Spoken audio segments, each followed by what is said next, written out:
All right. Omar Cooper Jr. What are you looking to see from him? Speaking of trust, I think this is the guy they trust the most right now of every rookie in this rookie class. It's evident he's dominating the underneath. I don't want to say this yet because I probably shouldn't, but I'll say underneath option type. Feel the space out with the quarterback type stuff, and that is very rare for a rookie receiver. It's becoming less rare as the years go on. Rookie receivers and tight ends are getting more acclimated quicker.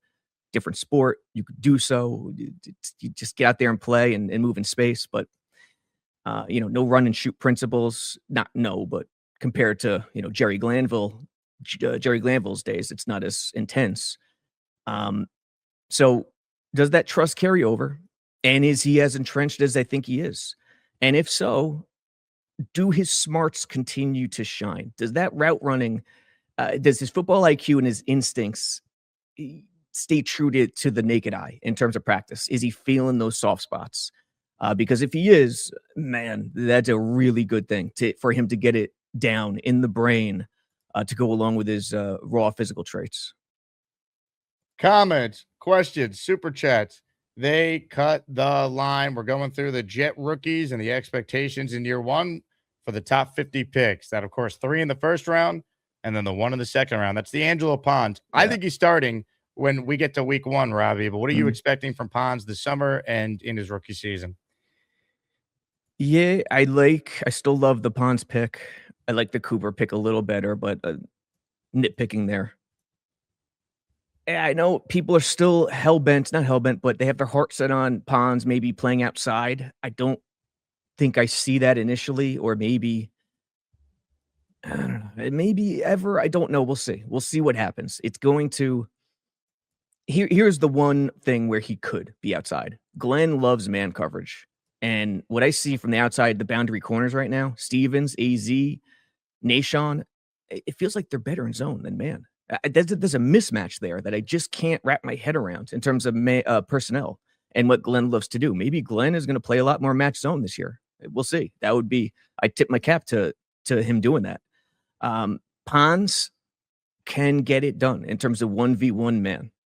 I think his instincts are that good. I think he's got a knack. He's got a knack for cutting off stems, cutting off certain route runs, seeing the soft spot and getting to a point before the receiver does. And that's what you need to do if you're playing slot. So, people look at the depth chart and say, oh, slot's the third guy. He's not the starter. No, nonsense. Slot is just as, if not more important than boundary in this league. It really is. The issue is when you go to 12 personnel, what do? Do you leave Pons out there and let him play boundary? This is a situation where he's really already a stud or on his way. I don't know, but I think expect him in slot. And it's more like Cooper, the smarts, the instincts, the IQ, because that's what I love about those two picks. Those two picks, they are football players to me, and I think they get it done. I think there's going to be a disadvantage they have to overcome where in college they had a massive advantage with Cignetti and the coaching staff. That Dante Moore pick 6, I did a film breakdown. If you go through it, you could first play of the game, and everyone who's played football, the game plan, first play of the game is always overhyped, always overfocused for good reason, and you could see it. They read RPO, something quick, something 3-step, something timing, and the corners were sitting on it. The other side, opposite of Pons, there was a vertical route, wide open, just ran past the other boundary corner because they were coached to sit. They were coached to play it. They were coached to sniff it out. And kudos to Pons for breaking and playing it right and keeping his eyes in the right spot. But overcoming that coaching advantage they had will be the thing for those two. But the positive is they're football players. The Jake Asman Show is brought to you by PrizePicks. Check out PrizePicks right now. If you're a sports fan, they have something for everyone, especially if you're one of my listeners and you're gearing up for the upcoming Jets season. For player picks on PrizePicks, you just pick a player you like and you go more or less on a few of their stats. Check out some of the numbers they have for some of your favorite Jet players. Geno Smith, Breece Hall, Garrett Wilson, Omar Cooper Jr., Kenyon Sadiq, and many more. PrizePicks should be your go-to and check out their new offer right now. Play your first $5 and get $150 in lineups if you win. All you need to do is sign up and use that code HMA. That's PrizePicks code HMA. Download the app now or click the link in the description to download the PrizePicks app today. Nick Shine in the house sends in a super chat. Jet fans proving again why we're the best fans in sports. Helping out Stack, easy decision. Sabo deciding whether to hit or stay, not so easy. God, don't remind me about how Robby Sabo chooses to play blackjack. I don't have the energy for that today. The computers, man, the computers. I think it was I had 12. Don't you make your own decisions? Hold on. I had 12 and the dealer had 3 or 4 showing. And I was taking my time, thinking about hitting, going against the grain, and oh my God, a national emergency broke out. National emergency. Holy, you'd thought I went over to the neighbors and strangled the dog. Honestly, you can't. That is just absurd. You can't. Honestly, why does everyone assume 10 for everything? Because that's how you're supposed to play. You have the best odds. But 100% of the time? Nothing's 100%. You're playing percentages. You're trying to give yourself the best chance. But that's my point. You guys were playing 100%. There was zero. No, we don't want to. We're giving ourselves the best chance possible to win. Well, hold on. A 10 is about 40% of the cards. There's more 10s 9 than and anything. under is about 60% of the cards. Yeah, but why not assume 9 at times and play against the grain? But that doesn't make any sense. How? Why would you assume 9 when there's far more 10s? And like, did you hear me? 10 is 40% of the entire stack. 9 and under is 60% of the entire stack. Robby, 6 and under is different than 7, 8, or 9. Those are different cards. You're staying if the dealer's showing a 6 or less on most hands. Definitely if there's a 3, 4, 5, or 6 showing. 2 is debatable if you have like a 12. Jake, there's a baseline you have to play by, 100%. But there are certain situations, and I believe a 12 with a 3 or I forgot what it was, 3 or 4 dealer had, is one where you could go against the grain and without getting arrested. That's all. That's my whole point. If 2 is wild, the one they say. If that's wild, then holy shit. If the dealer is showing a 2 and you have 12, then in Chuck Wagon's official book, there's a real debate. Hey, should you take a card again? But you're talking about assuming the dealer has a 9. That's no. insane. Every decision you make is by the book. Period. No. Yes. There is some feel in it. That's one of the examples. But that's it's not egregious whatsoever. It was all night. You questioning whether or not the deal you should once everyone attacked me like I shot someone with a sniper, then yeah, I'm gonna fuck around. If the dealer's showing a 6, you don't hit. You were like debating whether to hit. That's what made us lose our minds. Yeah. And once you lost your minds, I fucked with everyone all night. I was done. I was but we lost our minds because you were playing. It was over. Like you were playing dumb.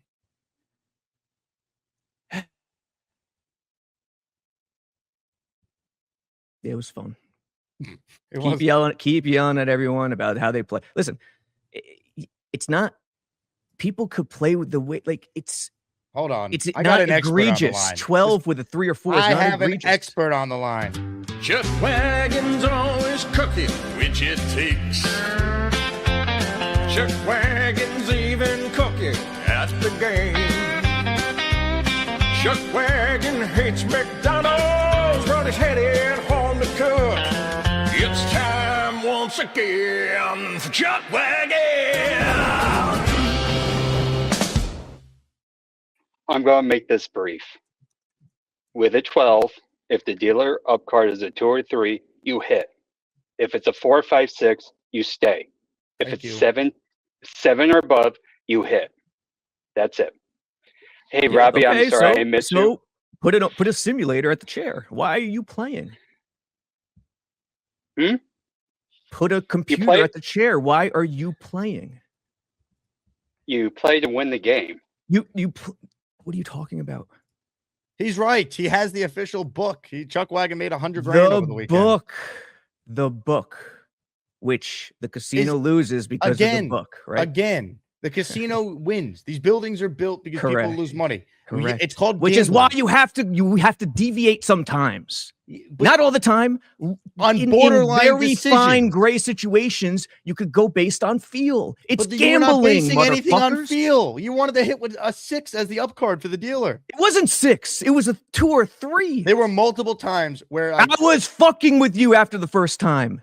I kept saying, what should I do? What should I do? What should I respect do? the wagon. You guys are fucking nerds, man. You should hear Chrebet on Nick Scheid's show the other night. Talking He's a about nerd the too. blackjack experience. Fuck, he's a nerd too. He's right. We're all right. We all played. We all made money. Dude, okay, you're right. I'm terrible. I didn't go buy the book. You guys are fun at parties, let me tell you. I'll tell you what was fun. Playing blackjack with Wayne Chrebet and dealing with Robby's losing there on the right side of the table. Ugh. I got another expert on the line. I'm just assuming he's an expert because he's always talking about gambling on sports. So let's let it rip.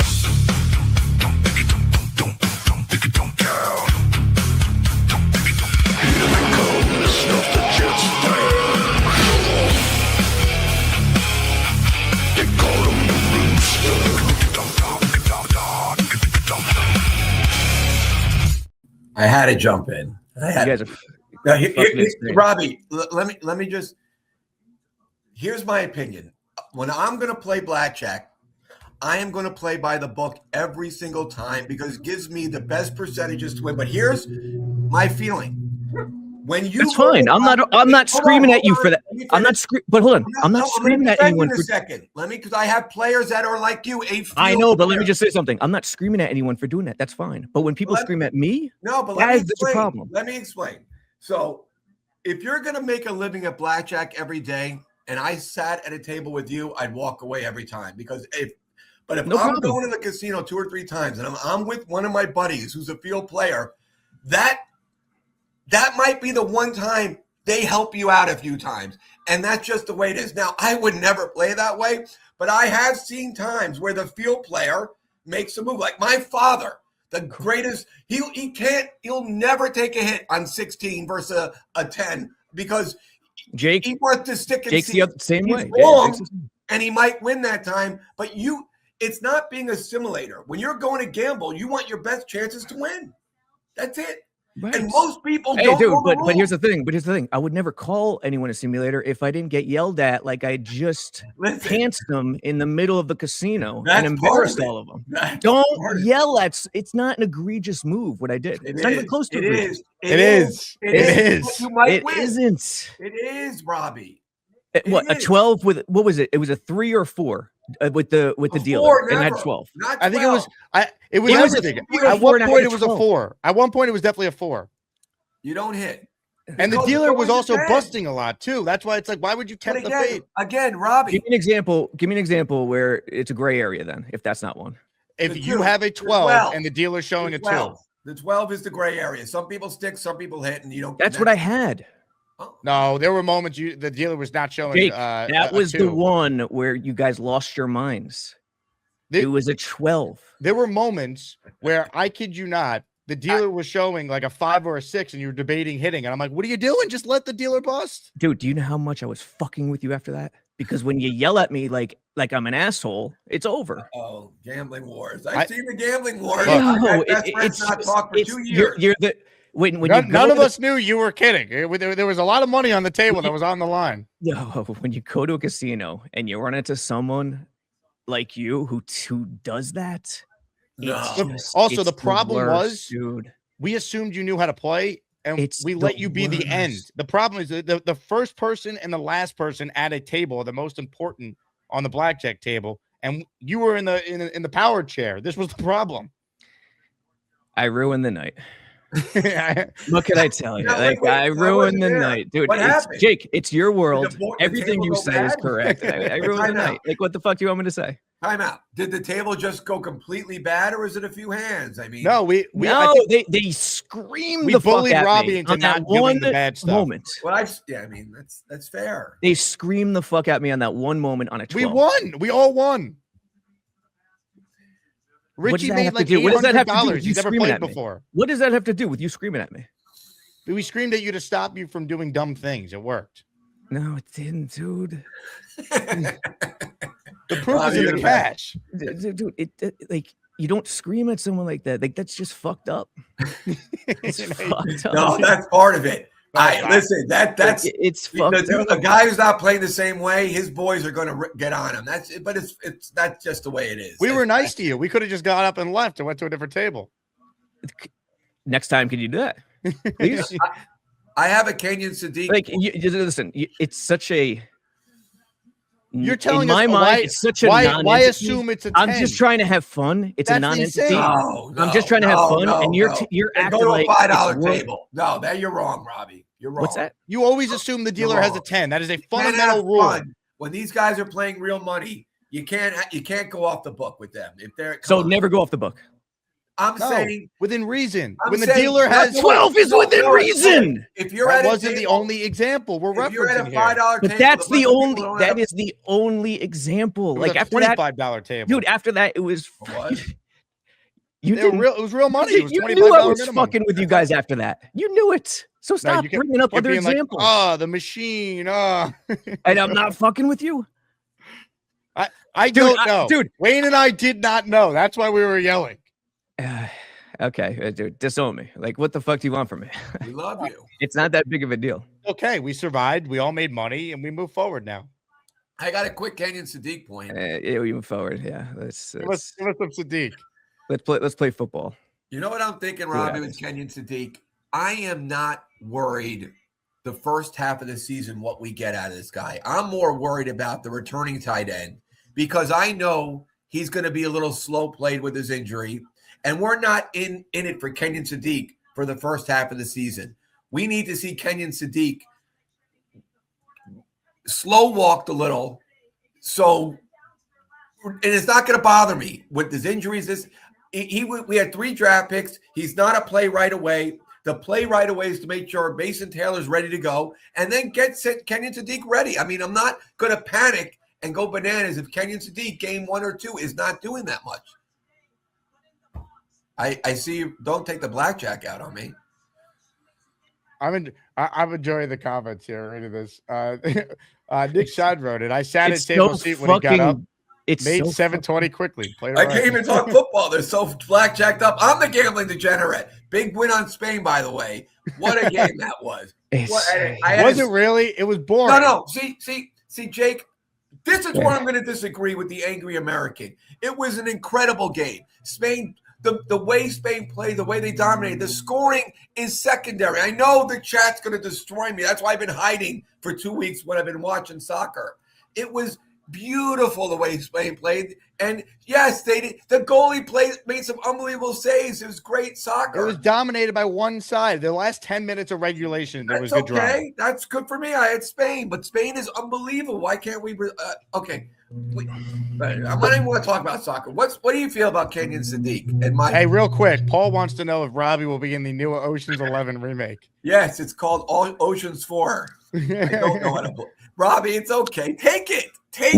Where did the Oceans? Well, no. Well, dude, I'll take it, but Jake's got to take it back. He's a fucking square nerd.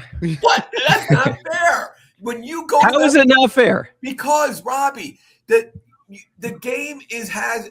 There's certain percentages you just want to play to give your best chance to win. And guess what? You're probably still going to lose, but you have no real chance. You do have that chance. It wasn't egregious. Win, it doesn't work. It was a 12 with the Can you acknowledge that assuming the dealer doesn't have a 10 is a ridiculous premise you brought up? No. A 10 is the baseline. Absolutely. 100%. It's the only line. You can't hold on. Let me finish. 10 is the baseline. Absolutely. But at times, feeling unless you can count cards, 9, dude, 10 is 30% of the entire deck. Unless you're counting cards, no. But it's not just 10, Robbie. It's 10, Jack. Like, we're not just talking physically 10. We're talking Jack, King, Queen. I'm including those. And what are we talking about? It's 30. The only way to win a blackjack, by the way, and I wasn't there, is you have to hit your doubles and you have to make money on your doubles. Yes. Splits. The less hands you play, the more money you can make on those hands. That's how you beat the table. And the second way, and here it is, Robby, the craziest way is the dealer busting. They have such an advantage. So when you have your chances and you pull that card, you need that dealer then to bust. Here's the problem. You have to go after it. Like when I go to the blackjack table and I have 16 versus 9, I'm hitting every time. Here's the problem. Here's the problem. We have a bunch of people talking and acting like blackjack experts. Not me. I'm not good at blackjack, but everyone is talking like blackjack experts when they're not. There's a lot of info out there, and there are a lot of views and angles that you shouldn't assume 10 100% of the time. 95% of the time, 98% of the time, not 100. Unless you go ahead, do the research. Look it up. Jake, you got it wrong. He knows. Come on, man. Why wouldn't you always assume the dealer's card is a 10 underneath? Because it's 30% of the entire deck. Not 50, not over 50. It's 30. Obviously, it's not every time. It doesn't matter because you're saying every time. You said every time. I'm saying you base your decision under that premise because more times than baseline, not, yes, is the case. Not every time. When it's obviously it's not every time. It's called gambling. When the dealer has a 3 or a 4, then you're going to assume 10 twice. Yes. Automatically every time. Oh my God. This is what I'm talking about, people. The same 10 is coming no matter what the card is. It doesn't matter. If the dealer has a 4 showing, you assume he has 14. You base your decision over the fact he has 14. If the dealer has a 10 showing, you assume he has 20. Nothing's 100%. It's gambling. You're playing the odds. That's my whole point. Yes. That is our point. Why can't once in a blue moon you go off script? He's not wrong in the sense that he's going to a few times go against the odds to try to win, but it's why is it such a big deal to you? Not the right play, because if you're sitting there for 3 hours, the math, and you're still gonna lose, but you gotta at least give yourself a chance with the math. Dude, it's not the Manhattan Project. It is. Who the fuck cares? Oh well, I mean, there's money on the line. Oh God, that's how you play. Of course, the people care. It's money. A couple hundred. Fuck cares, Robby. It's money. That's not fair. Some people. You're right. But my $1 or $1,000. When I say who the fuck cares, I mean don't go ballistic. You got to be trolling. There's no way you believe this. Don't assume a 10 nonsense. That's the baseline. You're not understanding. You're not getting the nuance. That is the baseline. I agree with that as the baseline. We're going in circles. Not 100% of that. You're missing that entire point. Yes, but no one's saying it's 100% of the time. We're saying that. No, I'm not. You're saying assume 10 every time. No, I'm not. The percentages, you're not. But you're not listening to me, Robby. What are you saying then? If you're not saying assume 10 every time, what are you saying? When you play blackjack, you're basing your decision on what gives you the odds to win the hand. You're trying to play what gives you the best chance. Correct. Not that you're always going to win, because obviously you don't. You could have 20 and the dealer could pull a 21 and you lose with a 20, right? Yes. Nothing is guaranteed. What we're saying is the premise of the decision-making you're making, there's just basic rules to follow that give you the best chance. When you play poker, I don't disagree. I don't disagree with that. But when I have a 12 and the dealer has a 3, you keep going back to the one fucking that's time. The one example. That's the only thing that matters. You're right. But that's the only thing that matters. Example, it's borderline. That's not what we're referring to. That's when you lost your minds on me. What don't you understand about this? There were so many moments. Go back to the not camera. Just that one. Ask anyone at the table. Yes. Ask Chef Kevin if I was not fucking with everyone after that. Wow. Like, you guys are losing. Dude, Jake, answer me this. Did you not lose your minds on me after that first We lost your mind on you multiple times. You didn't answer the question. But there were several times where you were debating whether or not to hit, and it was like an obvious hit. We're like, what are you doing? Hit. Dude, after that, you went ballistic on me. I asked you guys every time. Right, and you listened to us. Yeah, because... And I kept calling you guys Arnold Schwarzenegger. Play by the book every time. Right, but we didn't always play by the book on moments. Like, we don't stay on 16. We hit on 16. Every time, right? If you're going to do it once, do it every time and be consistent with your rules. Every time. Be consistent with your rules. I'm 16, 10, 9, 8. I am not watching that lose. You are banging away. You have to. You're going to lose. You guys are obviously experts, man. You guys are not experts. It's just math. But anyway. No.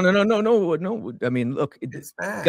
Just do a little research. There's a lot of differing opinions Robby, on what you're talking about. I just said it. I've sat there with my buddy, a notorious field player, and watch him make every wrong move and make money. Because at one time it could work.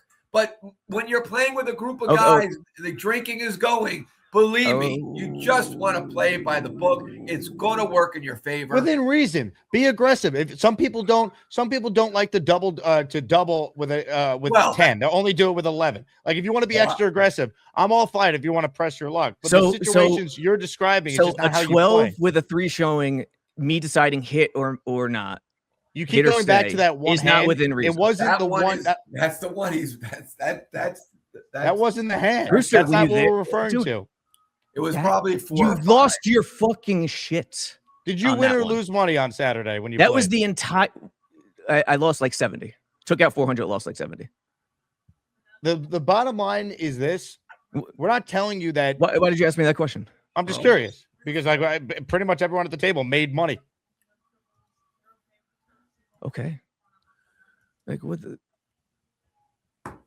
I don't care about the fucking winning. Like, I don't give a shit. And you saying that's not fair. You want me to have to care about losing and winning. And like, well, what the fuck, dude?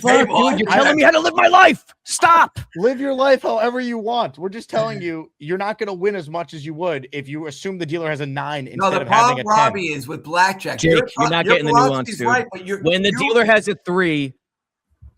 You're bringing up that one hand that's borderline. Jake, because that's the only one that fucking matters. Because you went ballistic. The other hands matter too. We were yelling at you before that. Listening to me. I fucked with you every fucking hand after that. Why are you not taking that in? Because nobody knew that you were effing with us, including Wayne, who talked about it on Nick's show the other night. Because you're nerds. It's great. You care about it so fucking much, and it's not important. We're for money. Yeah, we care about it. You got to care a little. Why are you dismissing caring about it? Just because you were maybe money, betting $25 a hand. Dude, Jake, I asked you guys, like, you made this into a huge fucking deal when it's not. Think about this. It's just funny that you're one of the smartest people we know, and think about smartest. And you play automatically you assume I'm wrong. And automatically you assume I'm wrong. Go for it. It's not that you're wrong. It's just like you're not giving yourself the best chance to win, and it affects everyone else. You are talking like I went off the book every fucking time. No, Brewster, we yelled at you before you could. We yelled at you before you could. I wasn't there. It came. You yelled at me before you could. No, you wild card. Chef Kevin, call in. I was not there though. Richie from Jets Media. Chef Kevin, call in and tell Jake. But Robby, I don't like to hear that you were then fucking with Kevin them was my fucking audience. My do. Audience in terms of the stand-up I was doing after that. Like that's what it came down. Like once I get yelled at, it's over. Like no, nothing. It's not fun anymore. He went rogue. It's not fun anymore. Like it's just stupid. It's fun when we're winning. No, it's not. Like, it's fun when it's fun. You gotta learn that way. And we had a great time. We all had fun. We had fun with you. It was just funny to yell at you before you would make a bad decision. No, dude, you can't go ballistic on someone when they have a 12. Sorry, and they're that's not the only time, Robby. You can keep bringing that up all you want. You're ignoring. You said earlier, why assume it's a 10 every time? These were the arguments we were having with you last week. Did you hear what I said? 95% of the time, 98% of the time. Like, yeah, you could, if the dealer has a 3 or 4, you could maybe say, okay, maybe not assuming 10 2 times in a row could be a nice little way to go off the book here in terms of feel. I don't think that's crazy. I'm going to play you Wayne Chrebet talking fair about or not? What I just said, is that fair or not? I didn't hear what you said, to be honest. You're not listening. No, I'm trying to find Wayne Chrebet talking about it because you're disputing my recollection of the night. Here was Wayne's. 3. If the dealer has 3, I don't think it's crazy to assume, okay, maybe 2 10s might not pop up for the dealer to go a little off in the gray area, off the book a little bit. Is that not crazy? It's wrong, but you can do whatever you want. It's wrong by the book, but is that wrong. egregious? It doesn't matter if 3, 4, 5, 6, 2, 10 bucks. Is it egregious? It's egregious because there's no difference between a 3 and a 6. You're thinking a 3. What's the difference on a 6? There's no difference. The same thing happens. 2 10s should come. It doesn't matter if it's a 3 or a 6. It doesn't matter. And I know what you're thinking. A 3 gives me less chance. Like a 9, I can sneak in there. Dude, it's not the thinking. Obviously, it's incorrect. But it doesn't mean you can't play that way. You could. No, I couldn't. You can't play that way with guys who don't want you to play that way, and they got to respect that. You get up and go to another table. That's all. So that's wait a second. Yes. Wait a second. So the person at the book owns the table, and they're allowed to go ballistic. One way. It's just not right. That's all. I missed the first part. What'd you say in the first part? If your buddies are all playing one way and they're playing the right way and they're playing with some real money, and you're going to want to go off the reservation a little, you got to respect them. Dude, but that's not an egregious example, though. It is not the 2 and the 12. But if you're on a 4, that's what I'm talking about. Oh, well, there were other let's play Wayne's recollection of the night here. Here you go. This is from Nick Shine's show, who had Wayne on, and I sent in a super chat referencing the blackjack experience. We got a question that involves Robby Sabo at a blackjack table from Jake Asman. On a scale of 1 to 10, how bad is Robby Sabo at blackjack? You're the man, Wayne. Great hanging with you and all the fans in AC. Hey, I said like and subscribe. Nick show, Jets X Factor. I do that with Robby Sabo every week, so I have to give him a shout out too. But as far as the blackjack table, I'm not sure what happened there because he's supposed to be the smart one on our show. And he was just fighting us on when to hit, when not to hit, and how the man writes the book and this and that. Don't listen to the book. And even the dealer was like, "You sure?" And then he'd win and be like, "Fine." I'm like, "Dude, you need to He didn't want to be. I think he had a little thing with Jake. Like Jake was getting on him a little bit, but who was Robby? Me and Robby been together. We were put together. And it was 3 years ago. We've done some shows. A lot, and we do a lot more film, which is pretty cool. He's very knowledgeable, breakdown film. But yeah, Robby's my guy. But I was the first time at the blackjack table I ever seen him act like that. You get a little competitive, and yeah, we're coming back this week coming up.